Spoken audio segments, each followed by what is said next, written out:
AG ನ್ಯೂಸ್ಗೆ ಸ್ವಾಗತ. ಚಾಲಕನ ನಿಯಂತ್ರಣ ತಪ್ಪಿ ಕೆಎಸ್ಆರ್ಟಿಸಿ ಬಸ್ ಹೊಂಡಕ್ಕೆ ಹಾರಿದ್ದು ಪ್ರಯಾಣಿಕರಿಗೆ ಸಣ್ಣ ಪುಟ್ಟ ಗಾಯಗಳಾದ ಘಟನೆ ಹುಬ್ಬಳ್ಳಿ ಬೈಪಾಸ್ ನೇಕಾನಗರ ಬಳಿ ಜರುಗಿದೆ. ಸವಣೂರಿನಿಂದ ವಾಸ್ಕೋಗೆ ತೆರಳುತ್ತಾ ಇದ್ದ ಕೆಎಸ್ಆರ್ಟಿಸಿ ಬಸ್ ಚಾಲಕನ ನಿಯಂತ್ರಣ ತಪ್ಪಿ ರಸ್ತೆಯ ಪಕ್ಕದ ಕಂದಕಕ್ಕೆ ಜಾರಿದ ಘಟನೆಯಲ್ಲಿ ಪ್ರಯಾಣಿಕರಿಗೆ ಸಣ್ಣ ಪುಟ್ಟ ಗಾಯಗಳಾಗಿದೆ.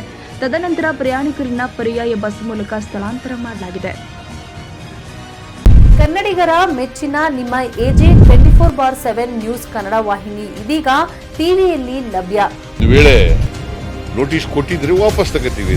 ಇವತ್ತು ವಕ್ಫ್ ಪ್ರಾಪರ್ಟಿ ಅಂತೇಳಿ ಬರ್ತದೆ ಅಂತ ಹೇಳಿದ್ರೆ ರೈತರು ಬೀದಿಗೆ ಬಂದ್ರೆ ಏನ್ ಮಾಡ್ಬೇಕಾಗತ್ತೆ? ಯಾರು ವೋಟ್ ಹಾಕಲಿಲ್ಲ ಅಂದ್ರೆ ಗ್ಯಾರಂಟಿನೆಲ್ಲ ಸ್ಟಾಪ್ ಮಾಡ್ಬಿಡ್ತೀವಿ.